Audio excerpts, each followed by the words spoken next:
അതിശയമേ. എന്നേശു മഹേശൻ വഴി നടത്തും ഓരോ നിമിഷവും അതിശയമായി. എന്നേശു മഹേശൻ വഴി നടത്തും ഓരോ നിമിഷവും അതിശയമായി.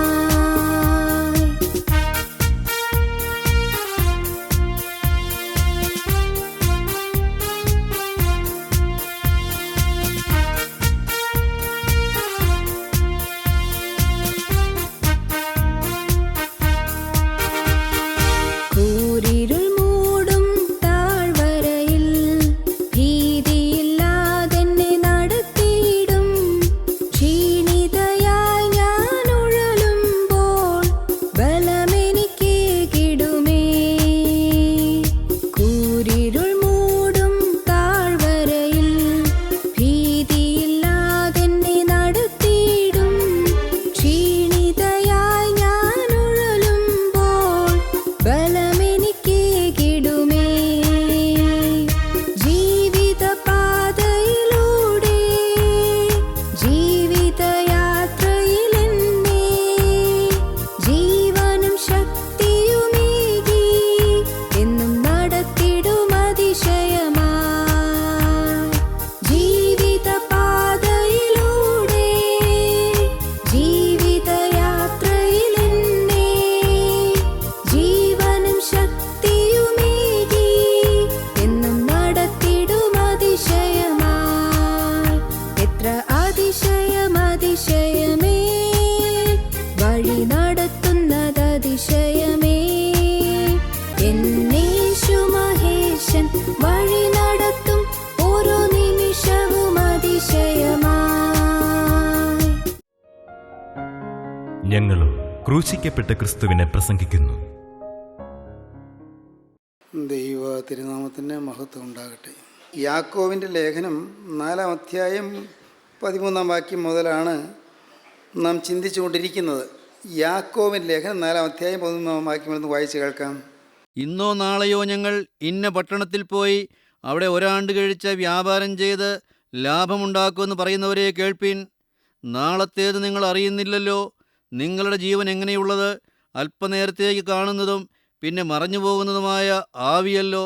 കർത്താവിനെ ഇഷ്ടമുണ്ടെങ്കിൽ ഞങ്ങൾ ജീവിച്ചിരുന്ന് ഇന്നിന്നത് ചെയ്യുമെന്നല്ലയോ പറയേണ്ടത്. നിങ്ങളോ വമ്പ് പറഞ്ഞ് പ്രശംസിക്കുന്നു. ഈ വക പ്രശംസയെല്ലാം ദോഷമാകുന്നു. ദൈവത്തിന് സ്തോത്രം. നാളെയെക്കുറിച്ച് നാം പല പദ്ധതികളും ഇടുന്നു, പല പരിപാടികളും ഇടുന്നു.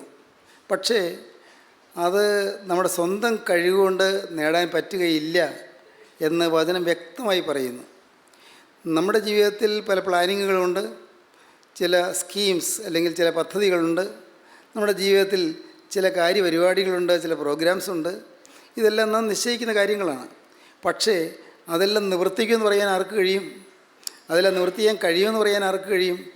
ഇതെല്ലാം നിവർത്തിക്കാൻ സാധിക്കുന്നത് ദൈവത്തിൻ്റെ കൃപയാൽ മാത്രമേ ഉള്ളൂ. ആർക്കും ഒരു പദ്ധതി സ്വന്തമായി ആസൂത്രണം ചെയ്യാൻ സാധിക്കുകയില്ല. അതുകൊണ്ട് പ്ലാനിങ് വേണ്ട എന്നല്ല, ആസൂത്രണങ്ങളൊന്നും പാടില്ല എന്നല്ല. ചെയ്യാം, പ്ലാൻ ചെയ്യാം. പക്ഷേ എപ്പോഴും ഓർത്തിരിക്കണം, ഇത് സംഭവിക്കണമെങ്കിൽ ദൈവത്തിന് കൃപ വേണം. ഞാനീ പ്ലാൻ ചെയ്യുന്ന കാര്യങ്ങൾ, ഞാനിടുന്ന ഈ പദ്ധതികൾ ജയകരമായി പൂർത്തീകരിക്കാൻ സാധിക്കണമെങ്കിൽ കർത്താവായ യേശുക്രിസ്തുവിൻ്റെ കൃപ വേണം. കർത്താവിൻ്റെ കൃപ കൂടാതെ ഒന്നും സാധിക്കുകയില്ല. ഈ കാര്യം നാം മനസ്സിലാക്കിയിരിക്കണം. കാരണം നാളെ എന്താണെന്ന് നമുക്ക് അറിഞ്ഞുകൂടാ. ഞാൻ നാളെ ഉണ്ടാകുമോ എനിക്കറിഞ്ഞുകൂടാ. നാളെ ഞാൻ ജീവിച്ചിരിക്കുമോ എനിക്കറിഞ്ഞുകൂടാ. നാളെ എൻ്റെ ജീവിതത്തിൽ ഞാൻ ഇടുന്ന പദ്ധതികൾ നിവർത്തിക്കാൻ എനിക്ക് കഴിവുണ്ടാകുമോ എനിക്കറിഞ്ഞുകൂടാ. അതുകൊണ്ട് എപ്പോഴും ജീവിതത്തിൻ്റെ അനിശ്ചിതത്വത്തെക്കുറിച്ചുള്ള ഒരു ബോധ്യം നമുക്കുണ്ടായിരിക്കണം. ഇൻഡെഫിനിറ്റ്നെസ്, ജീവിതത്തിൻ്റെ അനിശ്ചിതമായ അവസ്ഥയെക്കുറിച്ചുള്ള ഒരു ബോധം നമുക്കുണ്ടായിരിക്കണം. എപ്പോഴും നാം കരുതലോടുകൂടി ഇരിക്കേണ്ടതാണ്. കാരണം ഒന്നും ശാശ്വതമല്ല, എല്ലാം നശ്വരമാണ്. ഈ ഭൂമിയിൽ കാണുന്നതെല്ലാം നശ്വരമാണ്. ഇന്നത്തെ ആരോഗ്യം നശ്വരമാണ്, ഇന്നത്തെ പണം നശ്വരമാണ്, ഇന്ന് നാം സമ്പാദിക്കുന്ന നേട്ടങ്ങളെല്ലാം നശ്വരമാണ്. അനശ്വരമായിട്ടൊന്നുമില്ല, എല്ലാം മാറിപ്പോകും. എല്ലാവരും മാറിപ്പോകും, എല്ലാം മാറിപ്പോകും. എന്നാൽ മാറാത്ത ഒന്നുണ്ട്, മാറാത്ത ഒരുവനുണ്ട്. അത് കർത്താവായ യേശുക്രിസ്തു മാത്രം. ആശ്രയിക്കാൻ കൊള്ളാകുന്നവൻ കർത്താവായ യേശുക്രിസ്തു മാത്രമേ ഉള്ളൂ. നമുക്കറിയാം അക്കാര്യം.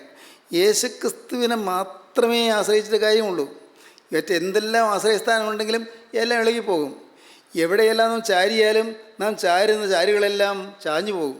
ചായുന്ന ചാരുകളാണ്, ചായുന്നവ, ആടുന്ന വേലിയാണ്, ചായുന്ന മതിലാണ്. എല്ലാം നമുക്ക് ഇന്ന് കെട്ടുറപ്പോടെ ആശ്രയിക്കാൻ കൊള്ളാവുന്നതായിട്ട് ഈ ഭൂമിയിൽ ഒന്നുമില്ല. നമ്മുടെ സമ്പത്ത്, നമ്മുടെ വരുമാനമാർഗം, നമ്മുടെ ഭവനം, നമുക്കുണ്ടാകുന്ന പൈസയുടെ വരുമാനമാർഗങ്ങൾ എല്ലാം എല്ലാം എല്ലാം ക്ഷണികമാണ്, അല്പനേരത്തേക്ക് കാണുന്നതാണ്. അതുകൊണ്ടാണ് പാട്ടുകാരൻ പാടിയത്, മാറിടും മനുജരെല്ലാം മറന്നിടും സ്നേഹിതരും, മാറ്റമില്ലാത്തവൻ എൻ മനുവേൽ മഹിമയിൽ വാഴുന്നു ഇന്നും എനിക്കായി.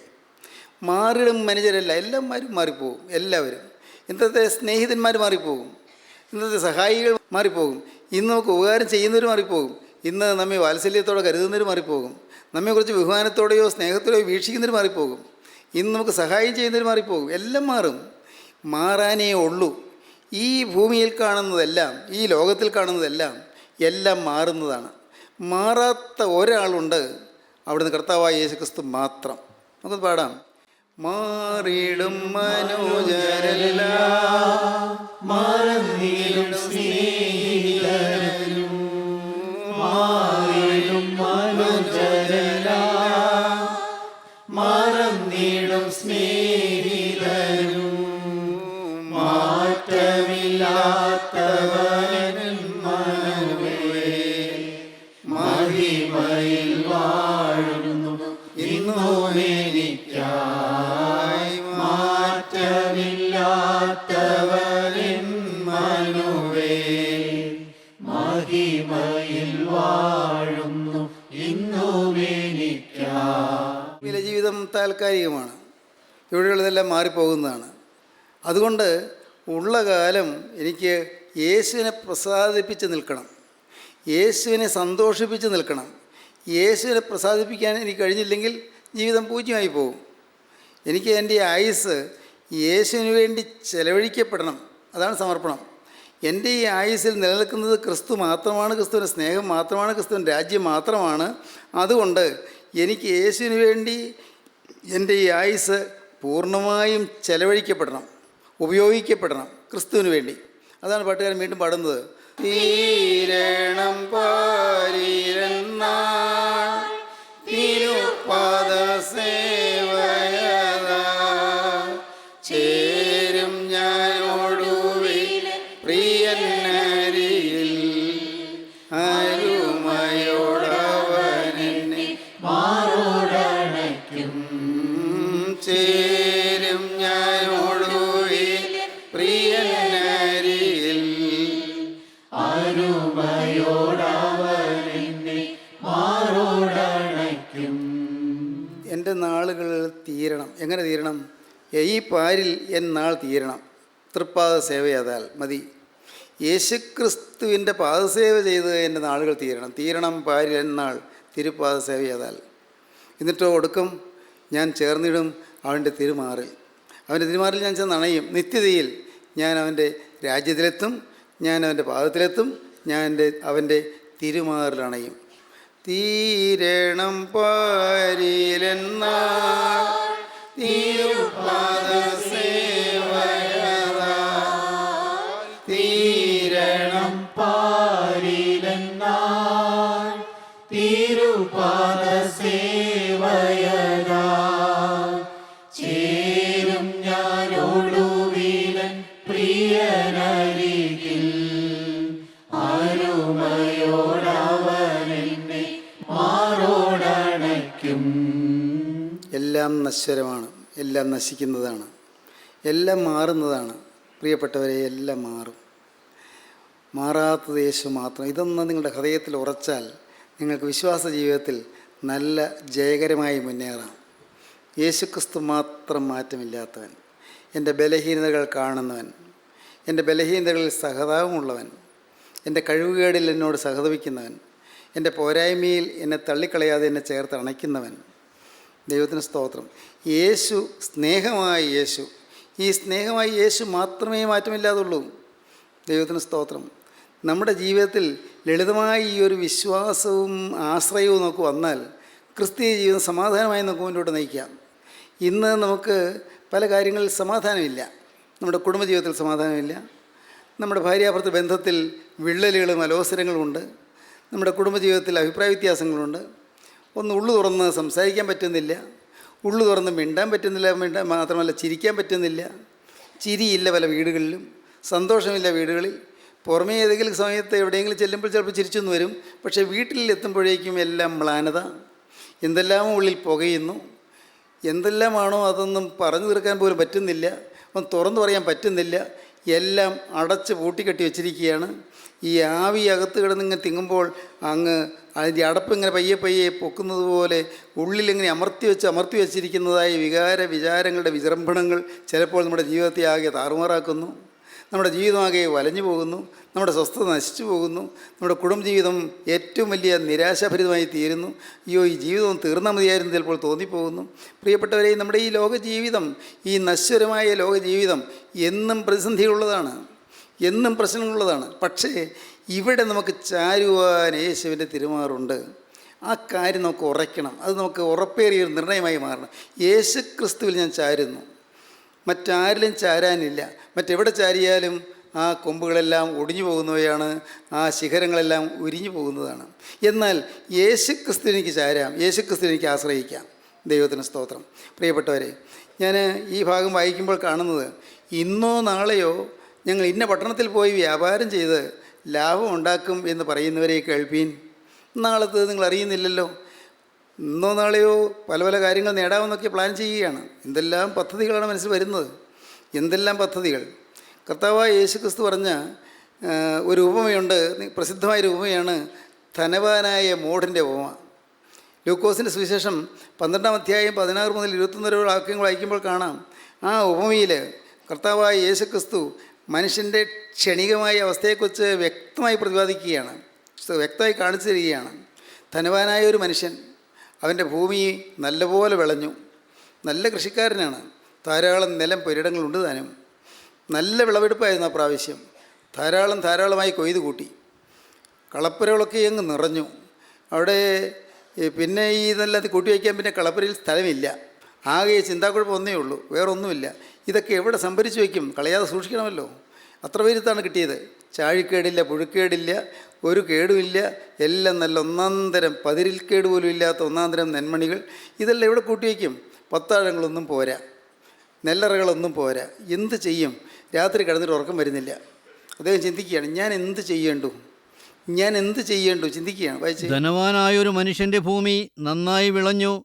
അപ്പോൾ അവൻ, ഞാൻ എന്തു ചെയ്യേണ്ടു? എൻ്റെ വിളവ് കൂട്ടിവയ്പ്പാൻ സ്ഥലം പോരാ എന്നുള്ളിൽ വിചാരിച്ചു. പിന്നെ അവൻ പറഞ്ഞത്, ഞാനിത് ചെയ്യും. എൻ്റെ കളപ്പുരകളെ പൊളിച്ച് അധികം വലിയവ പണിത് എൻ്റെ വിളവും വസ്തുവകയും എല്ലാം അതിൽ കൂട്ടിവയ്ക്കും. എന്നിട്ട് എന്നോട് തന്നെ, നിനക്ക് ഏറിയ ആണ്ടുകൾക്ക് മതിയായ അനവധി വസ്തുവക സ്വരൂപിച്ച് വച്ചിരിക്കുന്നു. ആശ്വസിക്ക, തിന്നുക, കുടിക്ക, ആനന്ദിക്ക എന്ന് പറയും. ദൈവമോ അവനോട്, മൂഢ, ഈ രാത്രിയിൽ നിന്റെ പ്രാണനെ നിന്നോട് ചോദിക്കും. പിന്നെ നീ ഒരുക്കി വച്ചത് ആർക്കാകുമെന്ന് പറഞ്ഞു. ദൈവ വിഷയമായി സമ്പന്നനാകാതെ തനിക്ക് തന്നെ നിക്ഷേപിക്കുന്നവൻ്റെ കാര്യം ഇങ്ങനെയാകുന്നു. ദൈവത്തിന് സ്തോത്രം. ധനവാനായ ഒരു മനുഷ്യൻ ഇനി എന്താ ചെയ്യേണ്ടതെന്നാണ് പ്രശ്നം. ആലോചനയാണ്. മനസ്സിങ്ങനെ പുകഞ്ഞ് ചിന്തിക്കുകയാണ്, എന്താ ചെയ്യേണ്ടത്? ഉറക്കം വരുന്നില്ല, കിടന്നിട്ട് ഉറക്കം വരുന്നില്ല. എന്താ ചെയ്യേണ്ടത്? എന്താണ് ചെയ്യേണ്ടത്? ഒരു കാര്യം ചെയ്യാം, ഇപ്പോൾ ഉള്ള കളപ്പുരകളൊക്കെ അങ്ങ് പൊളിച്ചു കളയാം. ഈ പത്താഴങ്ങളൊന്നും കൊള്ളുകയില്ല, നെല്ല് കൊള്ളുകയില്ല, നെല്ലോ ഗോതമ്പോ എന്തുവാകട്ടെ, കൊള്ളുകയില്ല. ഒരു കാര്യം ചെയ്യാം, ഇപ്പോഴത്തെ ഈ പാണ്ഡികശാലകൾ പോലത്തെ വലിയ ഭണ്ണാരപ്പുരകളെല്ലാം പൊളിച്ചു കളയാം. ഒരു കാര്യം ചെയ്യാം, പുതിയ പണിയാം. പ്രയാസമൊന്നുമില്ലല്ലോ. രൂപയാണെങ്കിൽ ഇഷ്ടം പോലെ ഉണ്ട്, നെല്ലുണ്ട്, സൗകര്യങ്ങളുണ്ട്, നല്ല ചുറ്റുപാടുകളുണ്ട്, നിലംപുരങ്ങളുണ്ട്, എല്ലാം ഉണ്ട്. പണിയാമല്ലോ. ഇതെല്ലാമോ ഒക്കെ ഇങ്ങനെ പ്ലാൻ ചെയ്യുകയാണ്. രാത്രി കിടന്നുകൊണ്ട് ഇങ്ങനെ പദ്ധതികൾ ആസൂത്രണം ചെയ്യുകയാണ്. ആരെയാണ് വിളിക്കേണ്ടത്? ഒരു സ്കെച്ചും പ്ലാനും തയ്യാറാക്കണമല്ലോ. എവിടെയാണിത് പണിയേണ്ടത്? ഭദ്രമായി ഇതെല്ലാം പണിയാൻ എന്തെല്ലാം ക്രമീകരണങ്ങളാണ് ചെയ്യേണ്ടത്? പല പല കാര്യങ്ങളിങ്ങനെ ആലോചിച്ച് തീരുമാനിച്ചുറച്ചു. നല്ല സുഖകരമായ ചിന്തകളാണ് അപ്പോൾ വരുന്നത്. കാരണം കേടില്ലാതെ നിറപടിയായ സമൃദ്ധമായി ധാന്യം കിട്ടിയിരിക്കുന്നു. നല്ല സന്തോഷകരമായ ചിന്തകൾ, ഹൃദയത്തിൽ നല്ല കുളിർമ തരുന്നതായ ചിന്തകൾ, സന്തോഷം തരുന്നതായ ചിന്തകൾ. അങ്ങനെ കിടന്ന് എപ്പോഴോ ഒന്ന് മയങ്ങി. പക്ഷെ അതിനു മുൻപ് അദ്ദേഹം ഇങ്ങനെ ചിന്തിക്കുന്നുണ്ട്, എനിക്ക് ഇനി പേടിക്കാനൊന്നുമില്ലല്ലോ. ഏറിയ ആണ്ടുകൾക്ക് മതിയായ അനവധി വസ്തുവകയാണല്ലോ സ്വരൂപിച്ച് വച്ചിരിക്കുന്നത്. ഏറിയ ആണ്ടുകൾക്ക്, അനേകം വർഷങ്ങൾക്കുള്ള വസ്തുവക ഞാൻ സംഭരിച്ച് വച്ചിരിക്കുന്നു. ഏറിയ ആണ്ടുകൾക്ക് മതിയായ അനവധി വസ്തുവക ഞാൻ സ്വരൂപിച്ച് വച്ചിരിക്കുന്നു. ഇനി എനിക്ക് ആശ്വസിക്കാം, തിന്നാം, കുടിക്കാം, ആനന്ദിക്കാം. ഇങ്ങനെ സ്വയം പറഞ്ഞുകൊണ്ട് സന്തോഷിച്ചും കിടക്കുകയായിരുന്നു. എപ്പോഴും ഉറങ്ങിപ്പോയി. ഉറക്കത്തിൽ കുറെ കഴിഞ്ഞപ്പോൾ എന്തോ ഒരു പ്രയാസം പോലെ തോന്നി, എന്തോ ഒരു അസ്വസ്ഥത. എന്താണാവോ? ഏതോ ഒരു അസ്വസ്ഥത. ഒരുപക്ഷെ വയറ് കമ്പിച്ച് വരുന്നത് പോലെയോ, അതല്ല പയ്യെ വയറങ്ങ് വീർത്തു വന്നിട്ട് ശ്വാസം മുട്ടുന്നത് പോലെയൊക്കെയാണ് തോന്നുന്നത്. അദ്ദേഹം ചിന്തിക്കുകയാണ്, എന്താണ് എൻ്റെ വയറിലെന്താ കമ്പനം വന്നിരിക്കുന്നത്, സ്തംഭനം വന്നിരിക്കുന്നത്? എന്തായിരിക്കും? ഗ്യാസ് ആയിരിക്കും, അല്ലെങ്കിൽ അസിഡിറ്റി ആയിരിക്കും. എന്തെങ്കിലും മരുന്ന് കഴിച്ചാൽ മതിയല്ലോ, സാരമില്ല. പക്ഷേ കൂടിക്കൂടി വരുന്നു. എഴുന്നേറ്റ് നോക്കി, പക്ഷേ എഴുന്നേൽക്കാൻ പറ്റുന്നില്ല. നല്ല വേദന, അസഹ്യമായൊരു വേദന. അത് അങ്ങനെ താഴെ നിന്ന് വന്നിട്ട് നെഞ്ചിൻ്റെ മധ്യഭാഗത്ത് വന്നപ്പോഴേക്കും നെഞ്ചങ്ങ് പിളരുന്നത് പോലത്തെ ഒരു വേദന. അതങ്ങ് കയറി വന്ന് താടിയിലേക്ക് നീണ്ടു വരുന്ന വേദന. പിന്നെ ആ വേദന രണ്ട് കൈകളിലേക്കും വ്യാപിക്കുന്നു. എന്ത് പറ്റിയാവോ? ദേഹം കുറേശ്ശെ വിയർക്കുന്നുമുണ്ട്. ഇപ്പോൾ ഈ സമയത്ത് വേറെ ചിന്തയൊന്നുമില്ല. എന്താണ് ഈ വേദന? എന്താണ് ഇങ്ങനെ ചിന്തിക്കുന്നേ ഉള്ളൂ. ഇപ്പോൾ വിളവിനെക്കുറിച്ച് ചിന്തയില്ല, പുതിയ ഭണ്ണാരപ്പുരയെക്കുറിച്ച് ചിന്തയില്ല, പുതിയ പാണ്ഡ്യശാലയെക്കുറിച്ചുള്ള ചിന്തയില്ല, പുതിയ പത്താഴത്തെക്കുറിച്ച് ചിന്തയില്ല, പുതിയ കെട്ടിടം പണിയുന്നതിനെക്കുറിച്ചുള്ളതായ പ്ലാനിങ് ഇല്ല, ഒന്നുമില്ല. ഇപ്പോഴൊരു ചിന്തയുള്ളൂ, എന്ത് പറ്റി എനിക്ക്? അദ്ദേഹം അടുത്ത മുറിയിൽ കിടക്കുന്നയാളെ വിളിക്കാമെന്ന് വിചാരിച്ചു. പക്ഷേ ശബ്ദം എഴുതുന്നില്ല. ശക്തമായി ശബ്ദിക്കാൻ തുടങ്ങുമ്പോഴേക്കും നെഞ്ച് പറിച്ച് കീറുന്നത് പോലത്തെ വേദന. വിഷമിച്ചു. എന്തു വേണ്ടു? കൂടി വന്നു. ശക്തമായി വേദന, ശക്തമായി. എണീക്കാൻ വയ്യ, ഇരിക്കാൻ വയ്യ, കിടക്കാൻ വയ്യ. ആകെ അങ്കലാപ്പിലായി. ദേഹം ഇങ്ങനെ വിയർത്തൊഴുകുന്നു. ഞാനങ്ങ് മരിക്കുകയാണോ? അങ്ങനെ ചിന്തിച്ചുകൊണ്ടിരിക്കുമ്പോഴാണ് പെട്ടെന്നൊരു ശബ്ദം. മൂഢ, ഈ രാത്രിയിൽ നിൻ്റെ പ്രാണനെ നിന്നോട് ചോദിക്കും, പിന്നെ നീ ഒരുക്കി വെച്ചത് ആർക്കാകും? മൂഢ, ഈ രാത്രിയിൽ നിൻ്റെ പ്രാണനെ നിന്നോട് ചോദിക്കും, പിന്നെ നീ ഒരുക്കി വെച്ചത് ആർക്കാകും? ചോദിച്ചാൽ എന്നല്ല, ചോദിക്കും എന്നാണ്. മരിക്കും എന്ന് തന്നെയാണ്. ഒരു ശബ്ദം കേൾക്കാം. ആരാ എന്നോട് പോയി പറയുന്നത്? മനസ്സിലായി, ദൈവം പറയുന്നതാണ്. ദൈവത്തിൻ്റെ ശബ്ദമാണ്. ഈ ശബ്ദം നേരത്തെ കേട്ടിട്ടുണ്ട്. ദൈവത്തിൻ്റെ ശബ്ദം നേരത്തെ കേട്ടിട്ടുണ്ട്. കാരണം അനേകം സുവിശേഷ യോഗങ്ങളിൽ പങ്കെടുത്തിട്ടുണ്ട്. സുവിശേഷ യോഗങ്ങളിൽ ഈ ശബ്ദം കേട്ട് പരിചയമുണ്ട്. ഈ ശബ്ദം ഇതിനു മുമ്പ് സംസാരിക്കുന്നത് കേട്ടിട്ടുണ്ട്. അനുഭവ സമ്പത്തുണ്ട്. വചനം കേട്ട് പരിചയമുണ്ട്. അതുകൊണ്ട് ഈ പറഞ്ഞത് ദൈവം തന്നെയാണെന്ന് മനസ്സിലായി. മൂഢ, ഈ രാത്രിയിൽ നിൻ്റെ പ്രാണനെ നിന്നോട് ചോദിക്കും. തീർന്നു. ഫോർ മെനി ഇയേഴ്സ് എന്നായിരുന്നു കണക്ക് കൂട്ടൽ.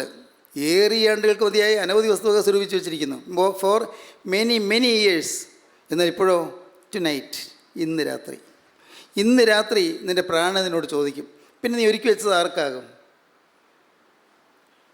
ആ മനുഷ്യൻ അന്ന് നിരാശയോടെ കടന്നുപോയി. ദൈവവിഷയമായി സമ്പന്നാകാതെ കടന്നുപോയി. ദൈവവിഷയമായി സമ്പന്നായില്ല. ഭൗതികമായ സമ്പത്തുണ്ട്. പക്ഷേ എന്തെങ്കിലും കൊണ്ടുപോകാൻ പറ്റിയോ?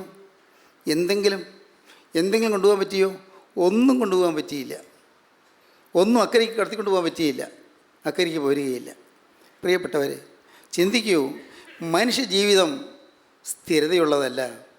മനുഷ്യജീവിതം എന്നും നശ്വരമാണ്, നശിക്കുന്നതാണ്. മനുഷ്യജീവിതം ക്ഷണികമാണ്. ഇന്ന് നാം കാണുന്ന മനുഷ്യൻ നാളെ എന്തായിരിക്കും അവൻ്റെ സ്ഥിതി നമുക്കറിഞ്ഞുകൂടാ. ഇന്ന് പ്രഭാതത്തിൽ എഴുന്നേറ്റ മനുഷ്യൻ നാളെ പ്രഭാതം കാണുമോ? അറിഞ്ഞുകൂടാ. അല്ല, ഇന്ന് സന്ധ്യയ്ക്ക് ഉറങ്ങാൻ കിടന്ന മനുഷ്യൻ നാളെ പ്രഭാതത്തിൽ എഴുന്നേൽക്കുമോ? അറിഞ്ഞുകൂടാ. ഇത്രയേ ഉള്ളൂ മനുഷ്യജീവിതം. മനുഷ്യൻ്റെ ആയുസ് ഇത്രയേ ഉള്ളൂ. മൂക്കിലെ ഒരു ശ്വാസം പോലെ മാത്രം. എന്താണ് സങ്കീർത്തനക്കാരൻ പറയുന്നത്? 39 സങ്കീർത്തനം 4 വാക്യം. സങ്കീർത്തനക്കാരൻ വളരെ ധ്യാനാത്മകമായി ഇത് പാടുന്നുണ്ട്. 39 സങ്കീർത്തനം 4 വാക്യം. യഹോവേ, എൻ്റെ അവസാനത്തെയും എൻ്റെ ആയുസ് എത്ര എന്നതിനെയും എന്നെ അറിയിക്കണമേ. ഞാൻ എത്ര ക്ഷണികനെന്ന് ഞാൻ അറിയുമാറാകട്ടെ. ഇതാ, നീ എൻ്റെ നാളുകളെ 4 വിരൽ നീളമാക്കിയിരിക്കുന്നു. എൻ്റെ ആയുസ് നിൻ്റെ മുമ്പാകെ ഏതുമില്ലാത്തതുപോലെ ഇരിക്കുന്നു. ഏതു മനുഷ്യനും ഉറച്ചു നിന്നാലും ഒരു ശ്വാസമത്രേ. മനുഷ്യരൊക്കെയും ഇവരുടെ നിഴലായി നടക്കുന്നു നിശ്ചയം. അവർ വ്യർത്ഥമായി പരിശ്രമിക്കുന്നു നിശ്ചയം. അവൻ ധനം സമ്പാദിക്കുന്നു, ആരനുഭവിക്കുമെന്ന് അറിയുന്നില്ല. യഹോവേ, എൻ്റെ അവസാനത്തെയും എൻ്റെ ആയുസ് എത്ര എന്നതിനെയും എന്നെ അറിയിക്കണമേ. ഞാൻ എത്ര ക്ഷണികൻ എന്ന് ഞാൻ അറിയുമാറാകട്ടെ. ഇതാ നീ എൻ്റെ നാളുകളെ 4 വിരൽ നീളമാക്കിയിരിക്കുന്നു. ഏത് മനുഷ്യനും ഉറച്ചു നിന്നാലും ഒരു ശ്വാസം അത്രയാകുന്നു. മനുഷ്യരൊക്കെയും വെറും നിഴലായി നടക്കുന്നു നിശ്ചയം. അവൻ ധനം സമ്പാദിക്കുന്നു, ആര് അനുഭവിക്കുമെന്ന് അറിയുന്നില്ല. ഇന്ന് നാം സമ്പാദിക്കുന്നു, നാം ശകുഴിയിലേക്ക് നീങ്ങുന്നു. നാളെ ഇത് വേറൊരാളുടെ കൈവശമാകുന്നു. ആളുടെ കൈവശം വേറൊരാളിലേക്ക് മാറുന്നു. ഇങ്ങനെ കൈമാറി പോവുകയാണ്. എല്ലാം കൈമാറി പോകുന്നു. പ്രിയപ്പെട്ടവരെ, മനുഷ്യജീവിതം ക്ഷണികം, മനുഷ്യജീവിതം നശ്വരം. ഇത് കണ്ടുകൊണ്ട് നാം മാറ്റമില്ലാത്തനായ ക്രിസ്തുവിലേക്ക് നോക്കുന്നതാണ് ഭാഗ്യം. മാറ്റമില്ലാത്തനായ ക്രിസ്തു ക്രൂശിൽ മരിച്ചു. യേശു ക്രിസ്തു ഉയർത്തെഴുന്നേറ്റ് ജീവിക്കുന്നു. ദൈവത്തിന് സ്തോത്രം. എന്നും ജീവിക്കുന്നു, ഇന്നും ജീവിക്കുന്നു. എന്തൊരു യാഥാർത്ഥ്യമാണത്. നിങ്ങൾ വാസ്തവമായി പ്രാർത്ഥിക്കാൻ മുട്ടുമടക്കുമ്പോൾ നിങ്ങൾ ധ്യാനിക്കുമെങ്കിൽ, നിങ്ങൾ വിശ്വാസത്തോടെ ധ്യാനിക്കുമെങ്കിൽ, നിങ്ങളുടെ അരികത്തേക്ക് നടന്നെടുക്കുന്ന ക്രിസ്തുവിനെ നിങ്ങൾക്ക് കാണാം. പുറം കണ്ണുകൊണ്ടല്ല, അകത്തെ ആത്മക്കണ്ണുകളുണ്ട്. നിങ്ങളുടെ അരികത്തേക്ക് മന്ദം വരുന്ന ക്രിസ്തുവിനെ നിങ്ങൾക്ക് അനുഭവിക്കാം. ക്രിസ്തുവിൻ്റെ സാന്നിധ്യം നിങ്ങൾക്ക് അനുഭവിക്കാം. ക്രിസ്തു നിങ്ങളോട് ചേർന്നിരിക്കുന്നത് നിങ്ങൾക്ക് അനുഭവിക്കാം. ഇത് വെറും ഊഹാപോഹമല്ല പ്രിയരെയായി, ഊഹാപോഹമല്ല, വെറും തോന്നലല്ല. നിങ്ങൾ വാസ്തവമായി ഉള്ളിൽ നൊന്ത് ഞരങ്ങിയാണോ ഇരിക്കുന്നത്? നൊന്ത് കരഞ്ഞാണോ ഇരിക്കുന്നത്? വിഷമിച്ച് വഴിമുട്ടിയാണോ ഇരിക്കുന്നത്? മുന്നോട്ടൊരു ഗതി കാണാതെ അമ്പരപ്പോടെയാണോ ഇരിക്കുന്നത്? കാണാം ക്രിസ്തു നിങ്ങളുടെ അരിയിലേക്ക് വരുന്നത്. അത്യാവശ്യക്കാരനായിട്ടാണ് ഇരിക്കുന്നതെങ്കിൽ ക്രിസ്തു നിങ്ങളുടെ അരിയിലേക്ക് വരും. വന്ന് നിങ്ങളുടെ അരികത്ത് ചേർന്നിരിക്കും. ദൈവത്തിന് സ്തോത്രം. നിങ്ങളുടെ ഹൃദയ നൊമ്പരങ്ങൾ കർത്താവ് ഒപ്പി എടുക്കും. നിങ്ങളുടെ കണ്ണീര് കർത്താവ് തുടച്ച് തരും. നിങ്ങളുടെ പുറം കർത്താവ് തലോടി തരും. ഹല്ലേലൂയ, ദൈവത്തിന് സ്തോത്രം. യേശുക്രിസ്തു ഒരു യാഥാർത്ഥ്യമാണ്. ഇപ്പോൾ നിങ്ങളത് കേട്ടുകൊണ്ടിരിക്കുമ്പോൾ നിങ്ങളുടെ അരികത്തേക്ക് ക്രിസ്തു വരുന്നത് നിങ്ങൾക്കൊന്ന് വിശ്വസിക്കാൻ കഴിയുമോ? നിങ്ങളുടെ ഭാരങ്ങൾ കാണുന്ന ക്രിസ്തു, നിങ്ങളുടെ ആകുലങ്ങൾ കാണുന്ന ക്രിസ്തു, നിങ്ങളുടെ നൊമ്പരം കാണുന്ന ക്രിസ്തു, നിങ്ങളുടെ പ്രശ്നം കാണുന്ന ക്രിസ്തു, നിങ്ങളുടെ ആവശ്യഭാരങ്ങൾ നിങ്ങൾ വലയുകയും ഞെരിയുകയും ചെയ്യുന്നത് കാണുന്ന ക്രിസ്തു നിങ്ങളുടെ അരികിലേക്ക് വന്നത് നിങ്ങൾക്ക് വിശ്വസിക്കാൻ പറ്റുമോ? നിങ്ങൾ പറയൂ ക്രിസ്തുവിനോട്, കർത്താവേ, എനിക്കിപ്പോൾ അത്യന്താപേക്ഷിതമായിരിക്കുന്നത് നിത്യജീവനാണ്. എപ്പോൾ കടന്നുപോയാലും നിൻ്റെ സന്നിധിയിലേക്ക് വരുമെന്നുള്ള ഉറപ്പാണ്. എൻ്റെ കഴിഞ്ഞകാല പാപങ്ങളെല്ലാം ക്ഷമിച്ചു എന്നുള്ളൊരു ഉറപ്പാണ്. എൻ്റെ പാപങ്ങളെല്ലാം ക്ഷമിച്ച് കിട്ടി എന്നുള്ള ഒരു ധൈര്യമാണ്. ഏത് സമയത്ത് ഞാൻ കടന്നുപോയാലും, ഇന്ന് രാത്രി ഞാൻ കടന്നുപോയാലും, ഇന്ന് പകൽ ഞാൻ കടന്നുപോയാലും, കർത്താവേ, എൻ്റെ ആയുസ് ഇന്ന് അധികം താമസിയാതെ തീർന്നാലും നിൻ്റെ സന്നിധിയിൽ ഞാൻ എത്തുമെന്നുള്ളൊരു ഉറപ്പാണ് എനിക്ക് വേണ്ടത്.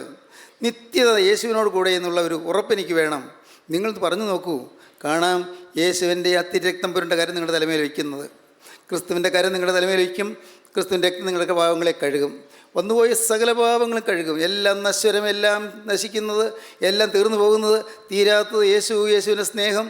ആ യേശുവിൻ്റെ സ്നേഹം, തീരാത്ത യേശുവിൻ്റെ സ്നേഹം നിങ്ങൾ വിശ്വസിച്ചുകൊണ്ട് യേശുവിൻ്റെ അരികിലേക്ക് നിങ്ങൾ വരുമെങ്കിൽ കാണാം യേശു നിങ്ങളെ തലോടുന്നത്, നിങ്ങളുടെ പാപങ്ങൾ ക്ഷമിക്കുന്നത്. കഴിഞ്ഞകാല ജീവിതത്തിൽ നിന്ന് പോയ വീഴ്ചകൾ എന്തെല്ലാമാണ്? കഴിഞ്ഞകാല ജീവിതത്തിൽ നിന്ന് പോയ പാപങ്ങൾ എന്തെല്ലാമാണ്? ഏതെല്ലാം കെടുതികളിലാണ് വീണുപോയത്? എല്ലാം ക്ഷമിക്കും. പ്രിയപ്പെട്ടവരെ, നിങ്ങൾ വിശ്വസിക്കൂ, എല്ലാം ക്ഷമിക്കും. പാവം ഏറ്റു പറയുക, പാവത്തോട് അനുദപിക്കുക, പാവം ഉപേക്ഷിക്കുക, ഒരു പുതിയ ജീവിതം തുടങ്ങുക, യേശുവിനായി ജീവിതം സമർപ്പിക്കുക, മുഴുവൻ യേശുവിൻ്റെ കരങ്ങളിലേക്ക് കൊടുക്കുക, യേശുവിൻ്റെ കരങ്ങളിലേക്ക് കൈമാറുക. അപ്പോൾ കാണാം യേശുവിൻ്റെ കരം നിങ്ങളെ തലോടുന്നത്. യേശുവിൻ്റെ കരങ്ങളിലേക്ക് നിങ്ങൾ ഏൽപ്പിക്കുവീൻ. ദൈവത്തിന് സ്തോത്രം. നമുക്ക് പ്രാർത്ഥിക്കാം. കരുണയുള്ള കർത്താവേ, അവിടുത്തെ ജീവനുറ്റ വചനങ്ങൾക്കായി ഞങ്ങൾ സ്തോത്രം ചെയ്യുന്നു. കർത്താവേ, ജീവൻ്റെ വചനങ്ങൾ ഞങ്ങൾ കേൾപ്പിച്ചതിനെ ഞങ്ങൾ സ്തുതിക്കുന്നു. നാഥ, ഇന്ന് വചനങ്ങളെ കേട്ട് എല്ലാവരും അനുഗ്രഹിക്കണമേ. ഓരോരുത്തരും മേൽ തൃക്കരം വയ്ക്കണമേ കർത്താവേ. നിന്റെ സ്നേഹത്തലിമക്കളെ നിറയ്ക്കണമേ കർത്താവേ. എല്ലാവരും യേശുവിനെ കാണുവാനും യേശുവിനെ അറിയുവാനും യേശുവിന് സ്നേഹം അനുഭവിക്കുവാനും ഭാഗ്യം ലഭിച്ചവരെ എഴുന്നേൽപ്പിനിടയാക്കണമേ. എല്ലാവരെയും നന്മകളെ നിറയ്ക്കുന്നവരുടെ രണ്ടാമത്തവരെ വേണ്ടി ഒരുക്കണമേ. യേശു ക്രിസ്തുവിൻ്റെ ജയകരമായ നാമത്തിൽ തന്നെ. ആമീൻ. ഹല്ലേലൂയ.